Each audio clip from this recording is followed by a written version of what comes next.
सम्राट अशोक की मौत के बाद मौर्य दुर्बल होने लगे। सभी छोटे छोटे प्रदेश अलग हो रहे थे। तभी प्राचीन वंश चेदी वंश में महामेघवाहन नामक एक प्रतापी राजा हुआ था, जिसने मौर्यों की दुर्बलता से लाभ उठाकर कलिंग में अपना स्वतंत्र शासन स्थापित किया।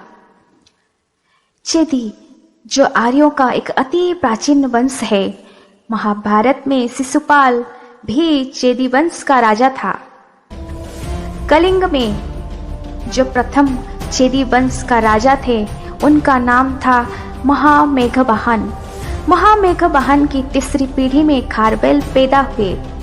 खारवेल ने अपने जीवन में जैन धर्म को अपना लिया था। इस बारे में हमें जानकारी हाथी गुम्फा के लेख में मिलता है, जो आज के उड़ीसा राज्य के भुवनेश्वर शहर से 3 किलोमीटर दूर उदयगिरी में स्थित है। हाथी गुम्फा में कलिंगराज खारवेल के बारे में सभी जानकारियां उत्कीर्ण की गई है। यह लेख प्राकृत भाषा में है और प्राचीन भारत इतिहास के लिए इसका बहुत अधिक महत्व है। कलिंग में राज करने वाले महामेघवाहन वंश का तृतीय एवं सबसे महान तथा प्रख्यात सम्राट और महामेघवाहन खारवेल के बारे में जानकारी हमें हाथी गुम्फा के चट्टान पर खुदी हुई सहस्र पंक्तियों वाला प्रसिद्ध शिलालेख से प्राप्त होता है। दोस्तों, आइए जानते हैं कि हाथी गुम्फा से हमें प्रबल प्रतापी राजा और महामेघवाहन श्री खारवेल के बारे में क्या क्या जानकारी प्राप्त हुई है। दोस्तों, मैं आपसे एक सवाल पूछना चाहती हूँ। अखंड भारत का मतलब क्या है? क्या अखंड भारत का मतलब अपने ही देश में हत्याएं करना है? ऐसे बर्बरता से नरसंहार करना अखंड भारत है? जो सम्राट अशोक ने कलिंग वासियों के साथ किया, क्या वो अखंड भारत का परिचय है? इसीलिए कलिंगाधिपति राजा खारवेल ने ये प्रतिज्ञा की थी, मन में ये ठान लिया था कि वो मगध के सम्राटों को सबक सिखा के ही रहेंगे, और उन्होंने ये किया भी। हाथी गुम्फा के शिलालेख के अनुसार खारवेल के जीवन के पहले 15 वर्ष विद्या अध्ययन में बीती। उन्होंने धर्म, अर्थ, शासन, मुद्रा पद्धति, कानून, शस्त्र चालना आदि की शिक्षा प्राप्त की। 15 साल की आयु में वह युवराज के पद पर नियुक्त हुए और 9 वर्ष तक इस पद पर रहने के उपरांत 24 वर्ष की आयु में वह कलिंग के राज्य सिंहासन पर आरूढ़ हुए। राजा बनने पर उन्होंने कलिंगाधिपति और कलिंग चक्रवर्ती की उपाधियां धारण की। राज्याभिषेक के दूसरे वर्ष उन्होंने पश्चिम की ओर आक्रमण किया और राजा सातकर्णी की उपेक्षा करके कृष्णा नदी के तट पर स्थित मुसिक नगर को उन्होंने त्रस्त किया। उस वक्त सातवाहन वंश का राजा सातकर्णी बहुत ही प्रबल प्रतापी राजा थे। राजा होने के बाद पहले वर्ष में खारवेल ने अपनी राजधानी कलिंग नगर में प्राचीरों का मरम्मत करवाया, जो तूफान में ध्वस्त हो गए थे, और शीतल जल युक्त तालाब का भी निर्माण करवाया। इन कार्यों में उन्होंने 5 लाख स्वर्ण मुद्राएं व्यय की। ये हमें हाथी गुम्फा की अभिलेख से ये जानकारी प्राप्त होती है।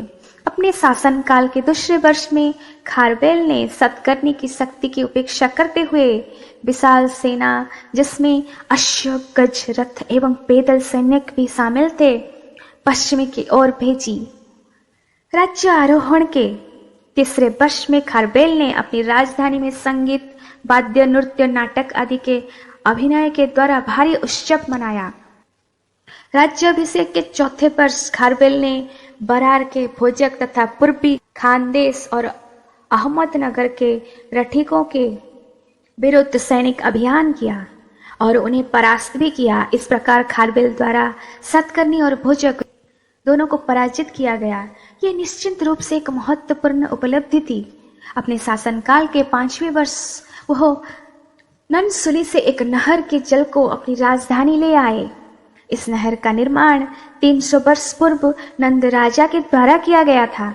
यह अपने शासनकाल के 6ठे वर्ष 1 लाख स्वर्ण मुद्रा व्यय करके खारवेल ने अपनी प्रजा को सुखी रखने के लिए बहुत प्रयास किए। इसीलिए खारवेल बहुत ही ज्यादा लोकप्रिय राजा बन गए थे।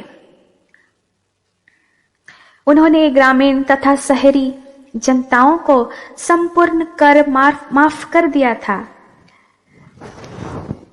ऐसा अनोखा राजा आपको कहीं भी नहीं मिलेगा जो अपनी प्रजा को संपूर्ण कर माफ कर दे। अपने राज्याभिषेक के 8वें वर्ष में खारवेल ने उत्तर भारत में सैनिक अभियान किया।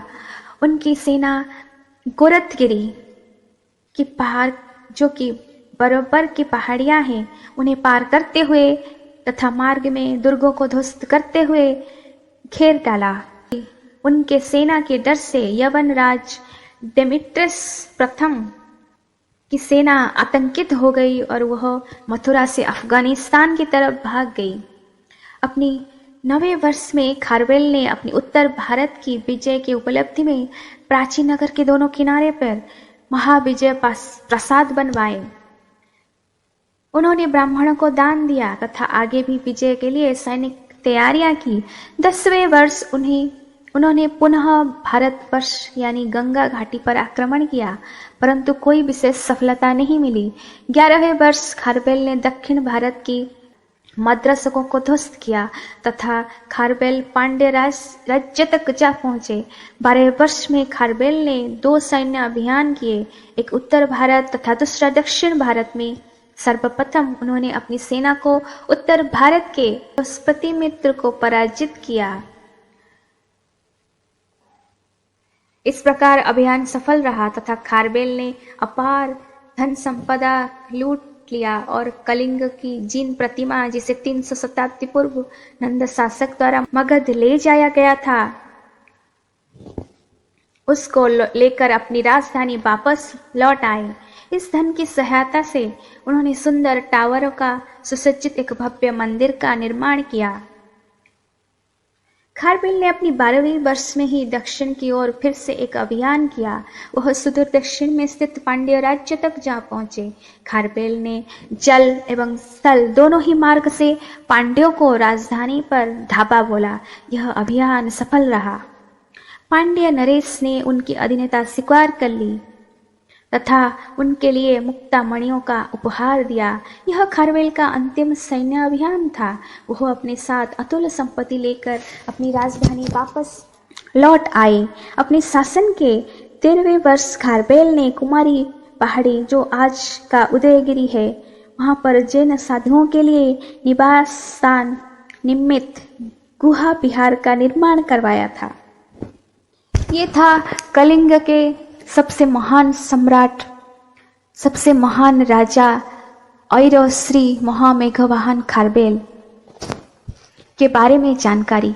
आपको ये वीडियो कैसा लगा प्लीज़ हमें कमेंट बॉक्स में ज़रूर बताइएगा और हमारे चैनल को लाइक शेयर ज़रूर करिएगा। प्लीज़ हमारे चैनल को सब्सक्राइब करना बिल्कुल ना भूलिएगा। धन्यवाद। See you soon in our next video.